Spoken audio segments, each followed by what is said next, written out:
어둠을 깨고 이렇게 새벽에 하나님 앞에 나와 하나님의 은혜를 또 사모하며 구하는 여러분의 기도 가운데 우리 하나님께서 놀라운 평강과 은혜와 또 기적의 역사로 함께 하실 줄로 믿습니다. 우리 하나님은 저와 여러분을 택하셔서 당신의 꿈을 우리에게 주시고 위대한 일을 행하시는 하나님이세요. 여러분, 내가 위대한 것이 아니죠. 하나님이 위대하시죠. 그 하나님의 위대하신 꿈이 내 인생을 사로잡을 때 여러분, 위대한 역사가 일어나는 것이죠. 우리 인간은 하나님의 형상을 따라 지음을 받았기 때문에 여러분, 내 꿈이 아니라 하나님의 꿈이 내 안에서 이루어질 때 진정한 기쁨과 진정한 행복을 누리게 되는 것입니다. 우리를 향한 하나님의 꿈, 그것은 바로 우리에게 복을 주어 우리가 이 땅에서 복의 근원으로 살아가는 것 아니겠습니까? 사랑하는 여러분, 우리는 이 땅에서 survival, 생존을 위해서 존재하는 것이 아니라 revival, 부흥을 위하여 존재하는 거예요. 나라와 민족을 축복하기 위하여. 여러분, 바로 이것이 우리를 향한 하나님의 꿈이고 하나님의 열정이라고 하는 사실인 것입니다. 여러분, 우리로 말미암아 이 사회와 이 나라와 민족이 복을 얻어야 되는 것 아니겠습니까? 우리로 말미암아 모든 열방이 하나님께 돌아오는, 하나님을 예배하게 되는, 온 열방이 하나님의 복을 얻게 되는 여러분, 이 역사가 있어야 되는 것 아니겠습니까? 이것이 바로 저와 여러분을 향한, 우리를 향한 하나님의 꿈이라고 하는 것이죠. 이 꿈을 향하여 우리가 나아가지 않는다면 여러분, 이 나라와 민족은 희망이 없는 거예요. 우리가 이 꿈을 향하여 나아가지 않는다면 여러분, 우리의 다음 세대는 희망이 없는 것입니다. 그 하나님의 꿈을 향하여. 자, 그런데 문제는 무엇입니까? 꿈이 임하면 고난이 따른다라고 하는 사실이에요. 이것이 문제예요. 꿈이 임하면, 하나님의 꿈이 우리에게 주어지면, 비전이 주어지면 우리 인생에 고난이 또한 따른다라고 하는 사실이에요. 여러분, 하나님의 사람들을 보십시오. 성경에 나오는 이 하나님의 사람들을 보십시오. 하나님의 꿈이 주어지는 순간부터 그들의 인생에 또한 엄청난 고난이, 어려운 고난이 또한 함께했다는 사실을 우리가 보지 않습니까? 여러분, 다윗이라고 하는 인물, 다윗은 양을 치고 있었어요. 아버지께서 맡겨준 그 양을 돌보고 있었어요. 그런데 어느 날 갑자기 집으로 들어오라는 거예요. 집으로 들어왔더니 삥 둘러서고는, 형제들이 삥 둘러서고는, 그리고는 그를 가운데 이렇게 끌어앉히고는 그에게 기름을 붓습니다. 나라를 이끌어갈 리더로서의 기름을 부어요. 여러분, 그 기름 부음 받은 다음에 그 순간부터 다윗의 인생이 모든 것이 여러분 잘 이루어졌습니까? 우리가 아는 대로 그는 그 순간부터 그는 고난의 길을 또한 가야만 했던 거예요. 사울왕의 칼날을 피해서 도망을 가야만 했고, 그런가 하면 여러분, 오죽했으면 살기 위해서 멀쩡한 사람이 또한 미친 척을 해야만 했어요. 정신 이상자로 미친 척을 해야만 했어요. 여러분, 그 인생이 얼마나 고달팠겠습니까? 자기가 자기 자신을 생각해도 정말 내가 이렇게까지 하며 살아야 하는가, 얼마나 힘든 그러한 또한 순간이 있었습니다. 여러분, 하나님의 꿈이 우리에게 주어지면 고난이 또한 따른다는 것도 여러분, 그것이 이상한 것이 아니라 그것이 오히려 또한 정상이라고 하는 사실, 핍박을 받게 되어 있다고 하는 것이죠. 자, 그렇기 때문에 고난이 따르기 때문에, 그렇다고 해서 그러면 하나님의 꿈이 임하는 것을 원치 않는가? 여러분, 그럴 수는 없죠. 그럴 수는 없어요. 왜? 우리에게는 약속이 있어요. 장차올 영광과, 고난이 있지만 뭐예요? 장차올 내게 영광과 그 고난은 비교가 되지 않는다라고 하는 사실이에요. 이 하나님의 약속이 있는 거예요. 여러분, 그렇기 때문에 고난 가운데 중요한 것은 바로 성품이라고 하는 것입니다. 성품이에요. 여러분, 고난을 통해서 사탄이 원하는 것은 무엇입니까? 고난을 통해서 사탄이 원하는 것은 우리의 내면이 불평과 원망과 분노로 가득 차서 우리의 인격이 파괴되기를 원하는 거예요. 절망의 모습으로, 분노의 사람으로 끝장나는 것, 그것이 바로 사탄이 원하는 거라는 것이죠. 사탄이 예수님을 십자가에 못 박게 됩니다. 십자가에 못 박으면서 사탄이 원하는 것은 예수님이 그 가운데서 그렇게 죽는 것을 원하는 건 아니었어요. 왜? 그렇게 하면 대속의 구원의 역사를 이루기 때문에 사탄이 원하는 것은 예수님의 인격이 분노로 불평으로 가득 차서 그 인격이 파괴되는 것을 원했어요. 그래서 사람들을 통해서 예수님을 조롱합니다. 예수님께 야유를 합니다. 너가 정말 하나님의 아들이라면 내려와 보라 이거예요. 내려와 보라. 너가 정말 메시아라면 내려와 보라는 거예요. 너가 어떻게 다른 사람은 살릴 줄 알면서 너 자신을 살리지 못하느냐? 너가 정말 하나님의 아들이라면 내려와 보라. 조롱을 합니다. 침을 뱉습니다. 여러분, 그때 예수님이 십자가에 달려 있으면서 그 육신의 고통이 얼마나 큽니까? 육신의 고통도 정말 감당하기 힘든데 거기서 조롱하고 비난하고 야유하고, 그래서 예수님이 열받아서 뚜껑이 열려서 두두둑 못 빼고 내려와서 기싸대기 한 대 때리고, 그래 내려왔다 어쩔래? 다 죽어라. 그리고 다시 올라가서 두두둑 못 받고 엘리 엘리 라마 사막다니. 여러분, 그랬으면 무슨 역사가 일어났겠습니까? 그 상황 속에서도 흔들리지 않는 예수님의 인격, 흔들리지 않는 그 예수님의 인격, 오히려 아버지여 저들을 용서하여 주옵소서. 저들이 알지 못하고 저러고 있습니다. 오히려 그들을 축복하는, 우리 인간을 축복하는 그 예수님의 그 성품, 여러분, 거기에 마귀가 절망하는 거 아닙니까? 여러분, 우리 인생에 고난이 찾아오면, 우리가 어려움을 당하면, 여러분, 이 어려움을 당한 사람에 대한 이 세상의 기대와 상식이 있어요. 여러분, 세상이 기대하는 게 뭐예요? 세상의 상식이 뭡니까? 어려움을 당한 사람, 분명히 그 사람의 입에서 불평과 원망이 쏟아져 나올 것이고, 그것이 여러분 세상의 기대 아니겠습니까? 그런데 그 상황 속에서 흔들리지 않는 그러한 인격, 그러한 성품, 여러분, 그때 세상은 놀라는 거예요. 마귀는 그때 절망하는 거 아니겠습니까? 요셉이 애굽의 총리가 됩니다. 여러분, 요셉이 어떻게 애굽의 총리가 됐습니까? 무엇 때문에 총리가 되었죠? 무엇 때문입니까? 전혀 모르는 것 같이 저를 쳐다보는 것 같아요. 무엇 때문에 총리가 됐죠? 꿈을 잘 해몽해서. 그래요, 맞아요, 맞습니다. 꿈을 잘 해몽해서. 근데 여러분, 한번 생각해 보세요.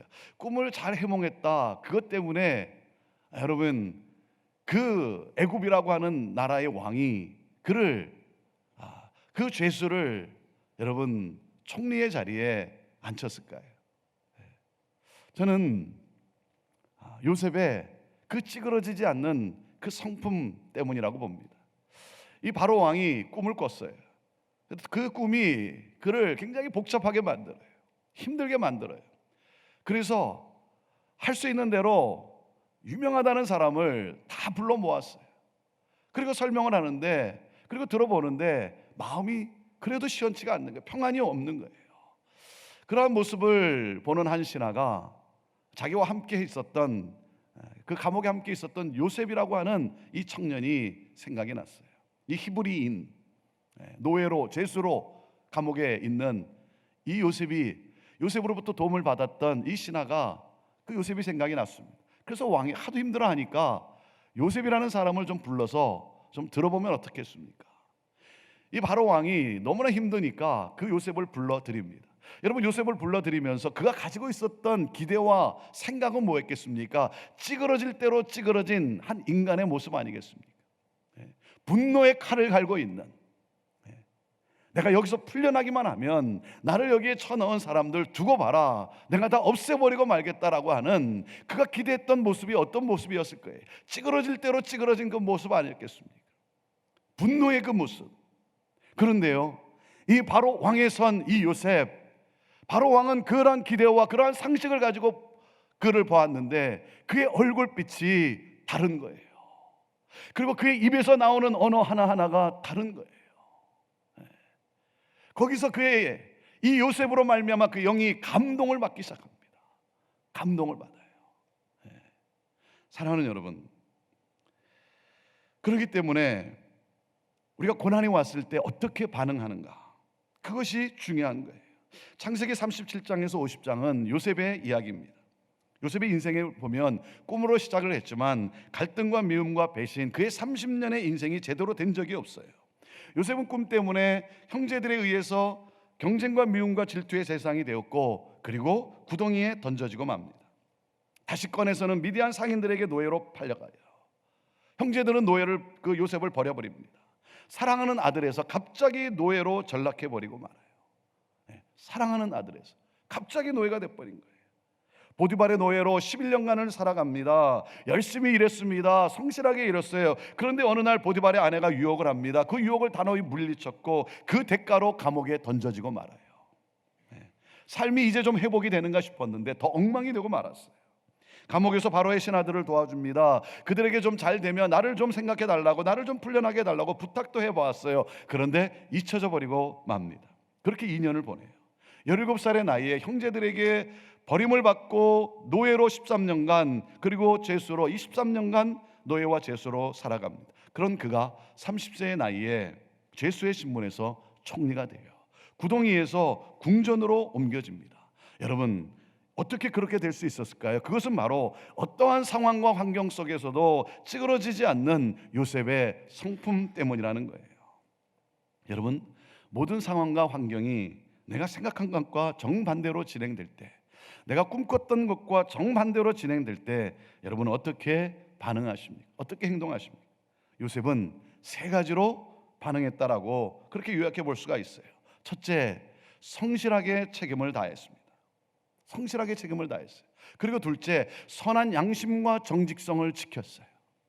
그리고 셋째, 하나님의 주권을 신뢰했어요. 바로 이 3가지가 하나님이 요셉과 함께 할 수 있었던 요셉의 성품이라는 거죠. 여러분, 진정한 성공이란 그 존재 자체가 성숙한 인간이 되는 거예요. 성숙함으로 가족과 주위 사람들에게 축복이 되고 기쁨이 되는 것. 성공했기 때문에 비난의 대상이 된다면 그것은 성공이 아닙니다. 세상에서는 대단한 인물로 알려졌다 할지라도 여러분, 가족들에게 지탄의 대상이 된다면 그것은 비극인 것이죠. 부러움의 대상은 되었지만 존경의 대상이 못 된다면 그것은 형통한 삶이 아닌 것입니다. 사랑하는 여러분, 눈에 보이는 성공만 성공이 아닙니다. 여러분의 마음에 아름다운 성품의 열매가 있다면 여러분, 그것이 성공한 인생이에요. 요셉의 위대함은 그가 애굽의 총리로 성공했다는 데 있지 않습니다. 요셉의 위대함은 그의 성품에 있어요. 여러분, 예수 그리스도를 내가 만나는 순간 여러분, 내가 받는 가장 큰 축복이 무엇입니까? 그것은 바로 예수 그리스도를 닮아가는 것이죠. 예수 그리스도를 닮은 것, 내 성품이 변하는 것이죠. 예수님의 성품이 나타나는 것 아닙니까? 예수 믿더니 저 사람 변했다. 예수 믿더니 저 사람 변했다. 여러분, 무엇이 변했다는 겁니까? 성품이 변했다는 거죠. 이렇게 말하는 분이 있어요. 내가 성질이 더러워서 그렇지 나도 예수 믿는 사람입니다. 여러분, 예수 믿으면 그 더러운 성질이 변해요. 걸핏하면 싸우려고 들고 핏대를 올리고 남을 함부로 대하고 매사에 불평하고 원망하고, 이런 사람은요, 찬송을 부를 때도 이렇게 불러요. 무슨 일을 만나든지 만사불평하리라, 그러고 불러요. 여러분, 예수님을 잘 믿는가 안 믿는가를 우리가 어떻게 알 수 있겠습니까? 무엇을 보고 우리가 좀 알 수 있습니까? 그 사람의 성품을 보고 알 수 있는 것 아닙니까? 여러분, 잘 믿는 사람은요, 그 옆에 가면 여러분 편안함이 있어요. 편안함이 있어요. 감동이 있어요. 이게 속을 확 긁어도 씩 웃어요. 내 발이 누구 발밑에 이렇게 끼면 예수 잘 믿는 사람은 뭐라 그러는 줄 아세요? 형제님, 죄송합니다. 제 발이 당신 밑에 좀 깔려 있네요. 사랑하는 여러분, 예수 그리스도를 닮은 사람, 그래서 성령의 9가지 열매가 나타나는 사람, 예수님을 닮은 성품의 소유자. 여러분, 그렇기 때문에 오늘 내가 관심을 가져야 되는 것은 바로 성품이라는 거예요. 오늘 우리가 요셉으로부터 담고 싶은 이 3가지 성품이에요. 첫째, 뭐라 그랬습니까? 성실하게 책임을 다했다는 거예요. 자, 창세기 39장 한번 가보시길 바랍니다. 창세기 39장 4절과 5절 말씀인데요. 자, 우리 스크린에도 있습니다. 우리 같이 39장 4절과 5절 읽어볼까요? 시작. 요셉이 그의 주인에게 은혜를 입어 섬김에 그가 요셉을 가정 총무로 삼고 자기의 소유를 다 그의 손에 위탁하니 그가 요셉에게 자기의 집과 그의 모든 소유물을 주관하게 한 때부터 여호와께서 요셉을 위하여 그 애굽 사람의 집에 복을 내리심으로 여호와의 복이 그의 집과 밭에 있는 모든 소유에 미친지라 그랬습니다. 요셉은 어떠한 상황에서든지 그는 자신이 할 수 있는 최선을 다합니다. 요셉은 신뢰할 수 있었던 사람이에요. 주인 보디발이 요셉을 인정하고 그에게 가정 총무의 일을 맡깁니다. 여러분, 일을 할 수 있다는 것이 축복이에요. 왜 그렇습니까? 일은 아무에게나 주어지지 않아요. 여러분, 일은 한가하게 놀고 시간 많은 사람에게 결코 주어지지 않습니다. 일은요, 열심히 일하는 사람에게 일이 주어져요. 왜? 그 사람을 보면 신뢰가 가기 때문이에요. 내가 이 일을 맡기면 이 사람은 해낼 수 있을 것이다. 그 신뢰가 있기 때문에 일은요, 일하는 사람에게 여러분 가게 되어 있는 거예요. 사랑하는 여러분, 여러분의 상사나 여러분의 주인이 신뢰할 만한 사람입니까?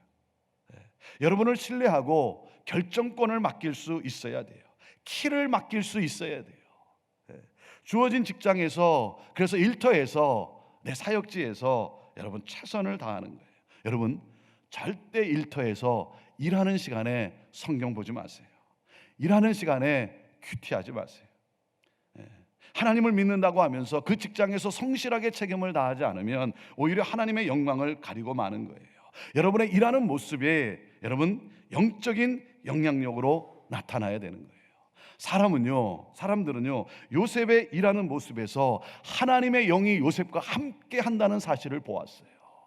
요셉이 기도하는 시간에, 요셉이 예배 드리는 그런 모습을 보고 하나님의 영이 함께 하는구나, 그런 것이 아니라 그의 일하는 모습 속에서 하나님의 영이 함께 하는 사람이구나.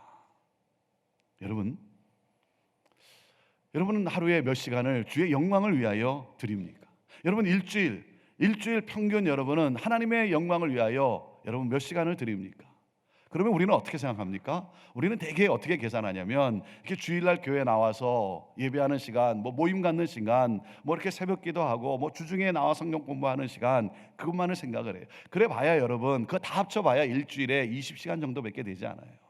사랑하는 여러분, 오늘 여러분이 일하는 이 8시간, 오늘 여러분이 일하는 10시간, 여러분 이 시간을 내가 하나님의 영광을 위하여 나는 일한다라고 생각하지 않는다면 여러분은 여러분의 인생의 3분의 1을 낭비하고 사는 거예요.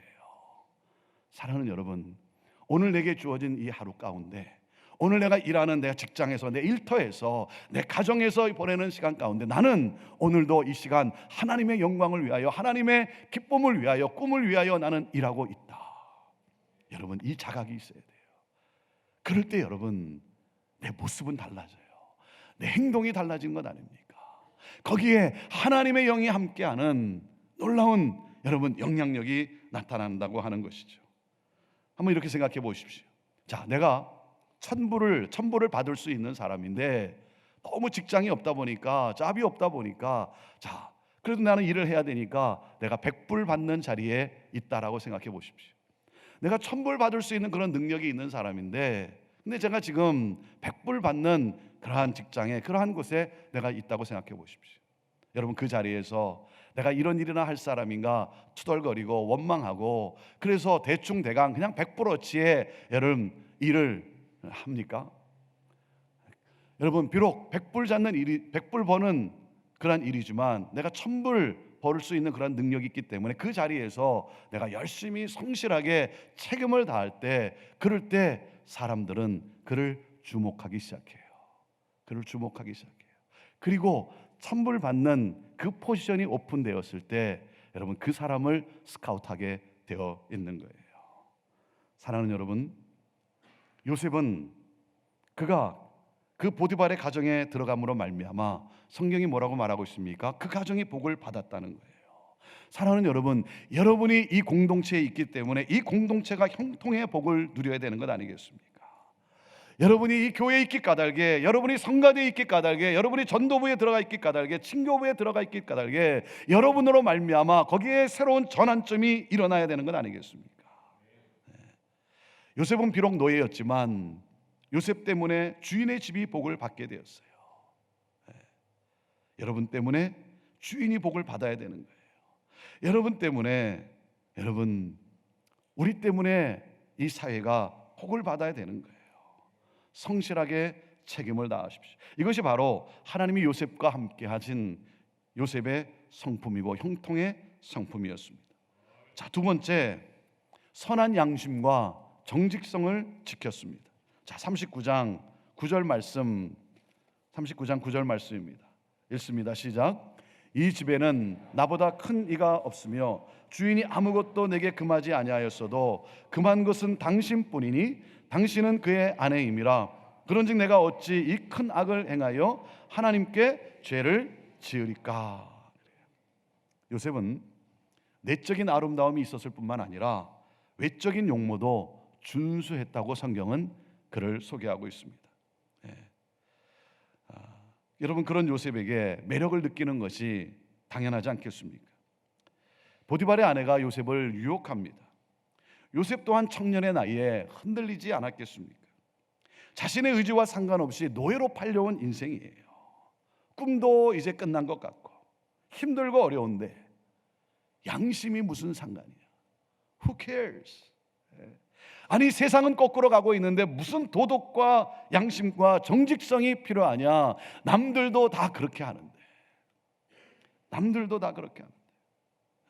그리고 이렇게 생각할 수 있지 않았겠어요?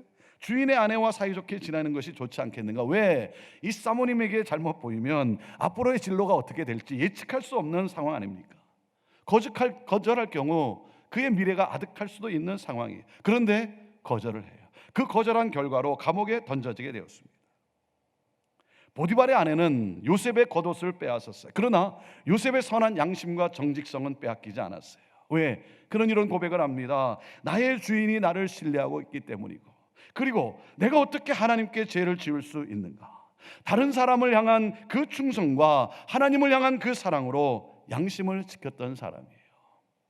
사랑하는 여러분, 내가 죄를 지으면 나와 가장 가까운 사람, 나를 사랑하는 사람이 아파하게 되는 거예요. 아프게 하게 되는 거예요. 내가 죄를 지으면 여러분, 내 가정에, 그리고 내가 속한 이 공동체에 아픔을 가져다 주는 거예요. 여러분, 나 한 사람의 죄가 공동체의 부흥을 가로막는 일이 되는 거예요. 그것은 하나님의 마음을 아프게 하기 때문인 거예요. 요셉은 자신의 삶이 어렵게 될 수 있지만 선한 양심과 정직성을 지켰어요. 이것이 바로 하나님이 요셉과 함께 하신 요셉의 성품이고 형통의 성품입니다. 자, 그리고 세 번째, 하나님의 주권을 신뢰했습니다. 하나님의 주권을 신뢰했어요. 창세기 45장으로 넘어가 봅시다. 45장 7절과 8절 말씀. 자, 45장 7절 8절 말씀 읽습니다. 시작. 하나님이 큰 구원으로 당신들의 생명을 보존하고 당신들의 후손을 세상에 두시려고 나를 당신들보다 먼저 보내셨나니, 그런즉 나를 이리로 보낸 이는 당신들이 아니요 하나님이시라. 하나님이 나를 바로에게 아버지로 삼으시고 그 온 집의 주로 삼으시며 애굽 온 땅의 통치자로 삼으셨나이다. 자기를 노예로 판 형제들 앞에서 그는 뭐라고 말을 합니까? 나를 이리로 보낸 이는 당신들이 아니라 하나님이시다. 하나님이시다. 여러분, 30년간의 그의 삶은 비탈길로 치달았어요. 얼마나 힘들고 어려웠겠습니까? 자기 인생이 왜 이렇게 망가지는지 이해할 수가 없는 거예요. 내가 아무리 이해해 보려고, 내가 아무리 생각하고, 내가 좋게 내가 생각하고 노력해 보아도 내 인생이 왜 이렇게 망가져 가는지 도저히 이해할 수 없는 그러한 상황이에요. 여러분, 그러한 상황 속에서 하나님의 사랑을 의심할 수 있는 것 아닙니까?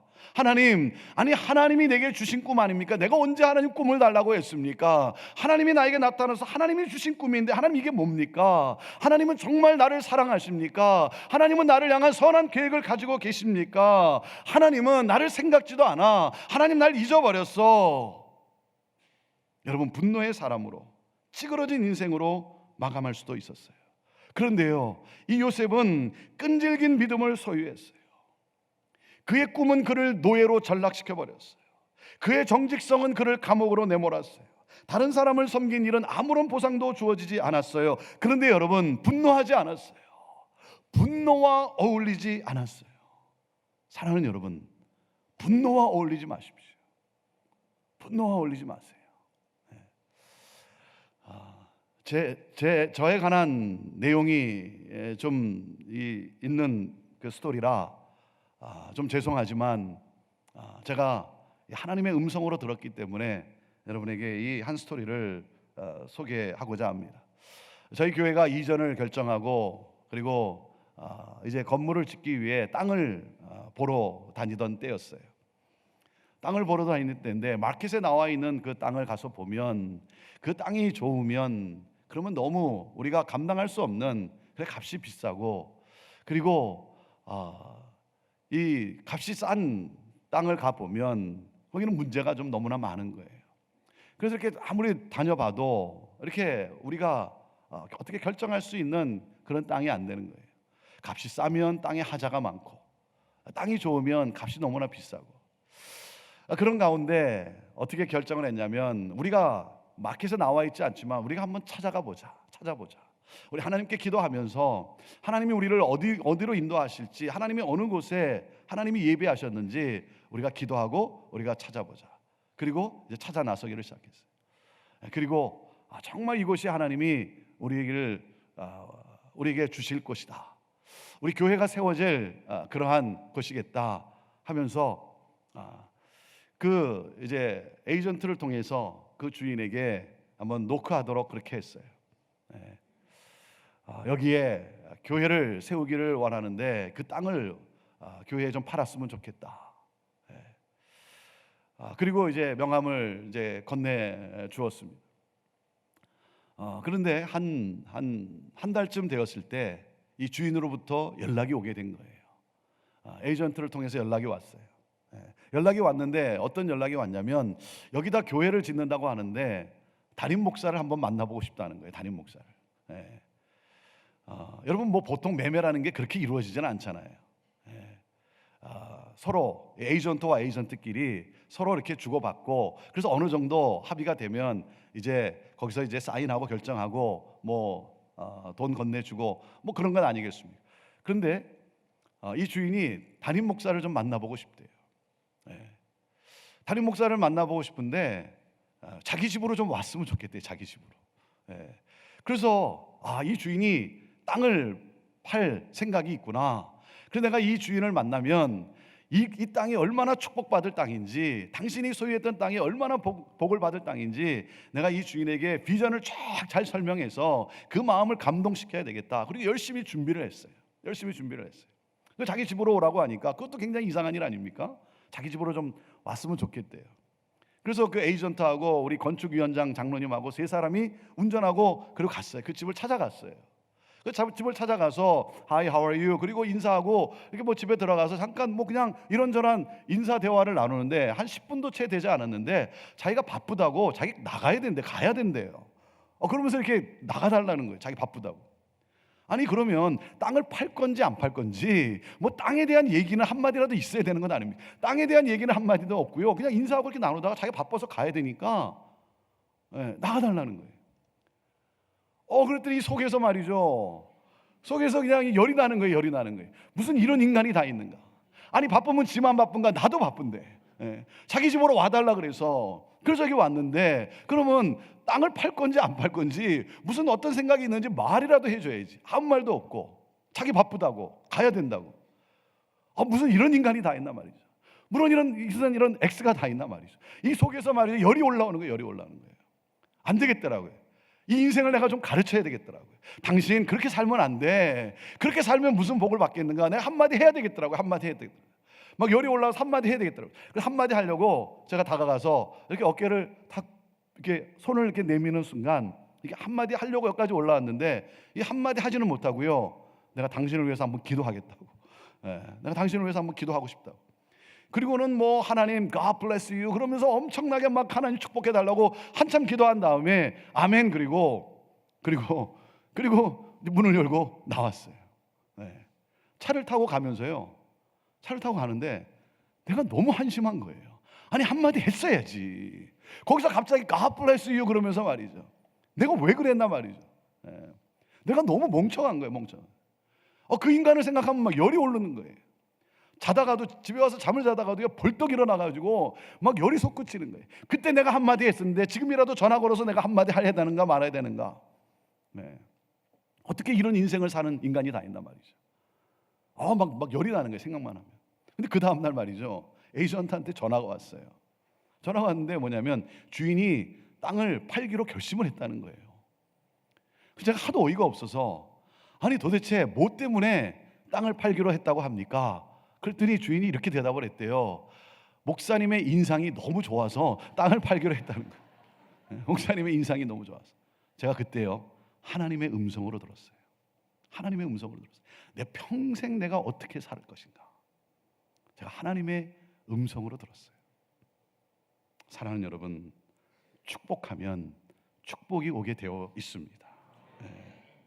요셉은 하나님의 주권을 신뢰했어요. 그러던 어느 날 생각지도 않게 바로의 총리로 우뚝 섭니다. 제가 정말 신기하게 생각하는 것은요, 바로에 의해서 바로 총리가 되었어요. 이게 신기하지 않습니까? 바로에 의해서 바로 총리가 되었어요. 여러분, 하나님의 주권을 신뢰하는 것, 이것이 바로 하나님이 요셉과 함께 하신 요셉의 성품이고 형통의 성품이에요. 사랑하는 여러분, 하나님의 약속을 의심하지 마세요. 하나님은 당신의 약속을 반드시 이루세요. 하나님은 환경에 따라 움직이시는 하나님이 아니라 하나님은 당신의 말씀에 따라 환경을 움직이시는 하나님이세요. 그렇기 때문에 인생의 고통에 내가 붙잡아야 될 것은 하나님의 약속이에요. 요셉은 불평하거나 원망하는 데 시간을 보내지 않았어요. 그는 오히려 내일을 준비했어요. 아마 욕과 같은 고백을, 구약에 나오는 욕과 같은 고백을 했으리라 생각을 합니다. 여러분, 욥이 이런 고백을 합니다. 나의 가는 길을 오직 그가 아시나니. 나의 가는 길을 오직 그가 아시나니. 그가 나를 단련하신 후에는 내가 정금같이 나오리라. 여러분, 우리는 인생을 살아가면서 내가 가는 길을 내가 알아야 된다고 생각해요. 그렇죠? 내가 알아야 된다고 생각해요. 하나님 언제까지입니까? 하나님 언제 해결해 주실 것입니까?